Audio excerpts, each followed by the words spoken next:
अस्सलामुअलैकुम दोस्तों, उम्मीद है आप सब खैरियत से होंगे। जैसा कि आप सबको इल्म है कि कल बरोज़ मंगल की शाम लिबनान के दारुल हुकूमत बेरूत में एक ख़तरनाक एटमी धमाका हुआ। इस होने वाले खौफनाक धमाके में अब तक कम से कम 100 अफराद की हलाकत की तस्दीक की गई है, जबकि 4000 से ज़ायद अफराद ज़ख्मी हैं।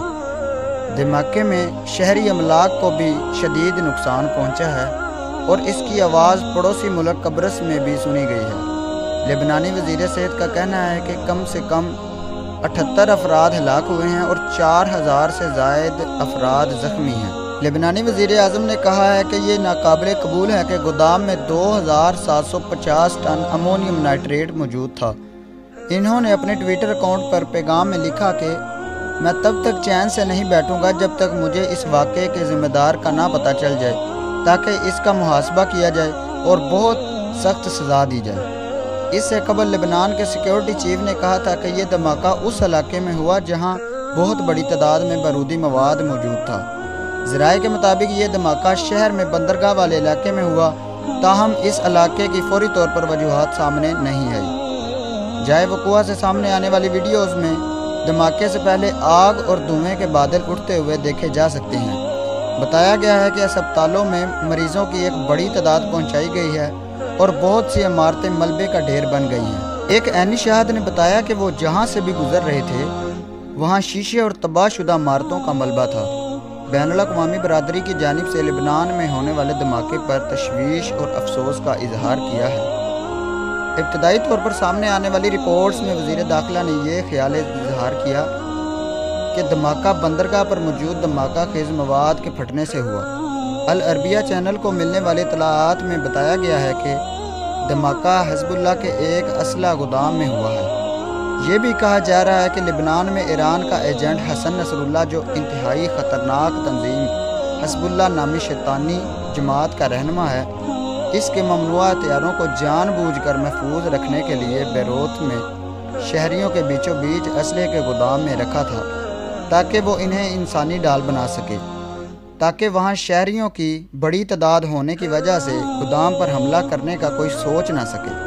इन गोदामों में अमोनियम नाइट्रेट जैसे जहरीले और ख़तरनाक हथियार मौजूद थे, जो ईरान ने हिज़्बुल्लाह को फराहम किए थे, जिनके फट जाने से ये सारी तबाही मची। अभी तक ये कोई नहीं जानता कि यहाँ पर हमला हुआ या ये एक हादसा था, मगर सब ये अच्छी तरह जानते हैं कि ये असला मशरिकी वस्ता और अरब ममालिक को तबाह करने के लिए इस्तेमाल किया जाना था। और ये भी मुमकिन है कि हसन नसरुल्लाह ने एक तजर्बा के तौर पर जोहरी धमाका किया हो और इससे होने वाली तबाही और इसके असरात देखना चाहता हो। ऐसा लगता है कि ये धमाका जापान में हिरोशिमा और नागासाकी की याद दिलाता है। मैंने अपनी ज़िंदगी में इस पैमाने पर कभी तबाही नहीं देखी। बेरूत के गवर्नर मरवान अबूद ने एक सहाफ़ी को धमाके की वजह से होने वाली तबाही के मंजर की वजाहत करते हुए बताया और रो पड़े। इतलाआत के मुताबिक बेरूत के साहल पर एक कश्ती भी खड़ी थी जिसको आग लग गई, जिसके नतीजे में वो जलकर राख हो गई थी। ताहम ये मालूम नहीं हुआ कि इसमें लोग मौजूद थे या नहीं। लेबनान के सदर मिशेल ओन ने बेरूत धमाके के बारे में बात करने के लिए आज बरोज़ बुध सुप्रीम काउंसिल ऑफ डिफेंस का इजलास तलब किया है। लेबनान की हुकूमत ने भी बुध के रोज़ धमाके के मुतासरीन के लिए 3 रोज़ा कौमी शोक का ऐलान किया है। सदर ओन ने मसला अफवाज को हदायत की है कि वो धमाके के मुतासरीन की बहाली के लिए काम करे।